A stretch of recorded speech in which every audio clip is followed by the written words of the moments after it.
তিন ছোট শূকর। এই গল্পটি আমাদের প্রিয় রূপকথার গল্প এবং শিশুদের গল্পে দেখানো হয়েছে। তিন ছোট শূকর। একবার এক বৃদ্ধ মা শূকর ছিল যার তিনটি ছোট শূকর ছিল এবং তাদের খাওয়ানোর জন্য পর্যাপ্ত খাবার ছিল না।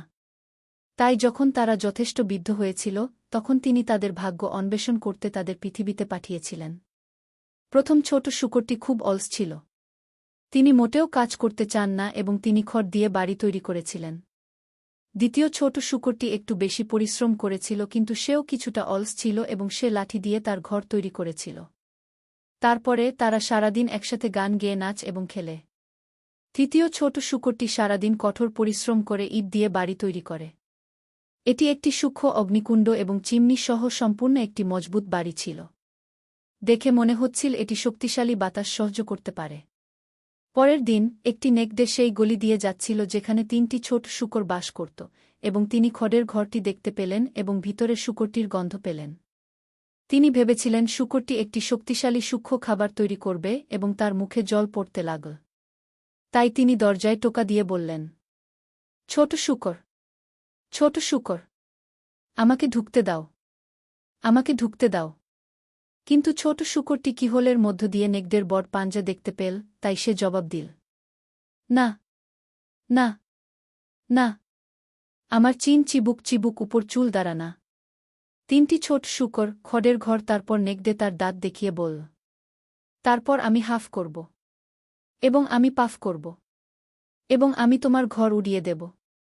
তাই সে ফুপিয়ে ফুপিয়ে ঘর উড়িয়ে দিল। নেকড়েটি তার চোয়ালটি খুব প্রশস্ত করে এবং যতটা সম্ভব শক্ত করে নিচে নামিয়েছিল, কিন্তু প্রথম ছোট শূকরটি পালিয়ে যায় এবং দ্বিতীয় ছোট শূকরটির সাথে লুকানোর জন্য পালিয়ে যায়।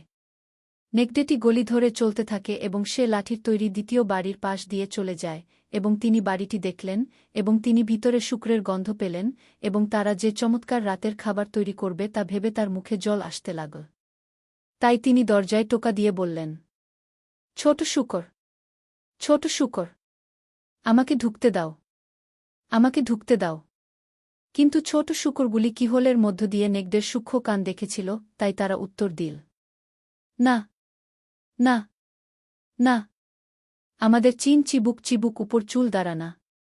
তাই নেকড়ে তার দাঁত দেখিয়ে বলল, তারপর আমি হাফ করব এবং আমি পাফ করব এবং আমি আপনার ঘর উড়িয়ে দেব। তাই সে ফুপিয়ে ফুপিয়ে ঘর উড়িয়ে দিল। নেকড়েটি লোভী ছিল এবং সে একবারে উভয় শূকরকে ধরার চেষ্টা করেছিল, কিন্তু সে খুব লোভী ছিল এবং কোনটিই পায়নি।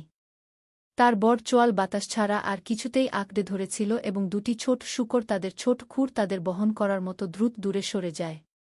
নেকড়ে তাদের গলিতে তাড়া করেছিল এবং সে তাদের প্রায় ধরে ফেলেছিল। কিন্তু তারা ইটের ঘরে ঢুকে গেল এবং নেকড়ে ধরার আগেই দরজা বন্ধ করে দিল। তিনটি ছোট শূকর, তারা খুব ভীত ছিল, তারা জানত নেকড়ে তাদের খেতে চায় এবং যে খুব খুব সত্য ছিল। নেকড়েটি সারাদিন খায়নি এবং সে চারপাশে শূকরদের তাড়া করে একটি বড় ক্ষুধা জাগিয়েছিল এবং এখন সে তাদের তিনটির ভিতরের গন্ধ পাচ্ছিল এবং সে জানত যে তিনটি ছোট শূকর একটি সুন্দর ভোজ করবে। ইট হাউসে তিনটি ছোট শূকর। তাই নেকড়ে দরজায় ধাক্কা দিয়ে বলল, ছোট শূকর, ছোট শূকর, আমাকে ঢুকতে দাও, আমাকে ঢুকতে দাও।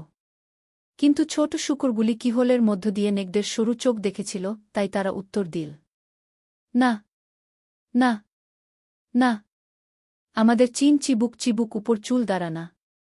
তাই নেকড়ে তার দাঁত দেখিয়ে বলল, তারপর আমি হাফ করব এবং আমি পাফ করব এবং আমি তোমার ঘর উড়িয়ে দেব।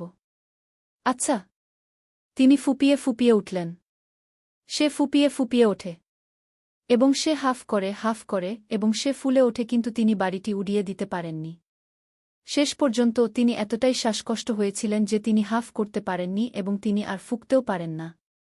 তাই তিনি বিশ্রামের জন্য থামলেন এবং একটু চিন্তা করলেন। কিন্তু এই খুব বেশি ছিল। নেকড়ে রাগে নাচছিল এবং শপথ করেছিল যে সে চিমনি থেকে নেমে আসবে এবং তার রাতের খাবারের জন্য ছোট শূকরটিকে খেয়ে ফেলবে।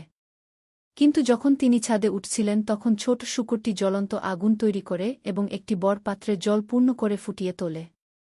তারপর নেকড়েটি যখন চিমনি থেকে নেমে আসছিল, ছোট্ট শূকরটি ঢাকনাটি টেনে খুলে ফেল এবং প্লপ, নেকড়েটি জলে পড়ে গেল। তাই ছোট্ট শূকরটি আবার কভারে রাখল, নেকড়েটিকে সিদ্ধ করল, এবং 3টি ছোট শূকর তাকে রাতের খাবারের জন্য খেয়ে ফেলল।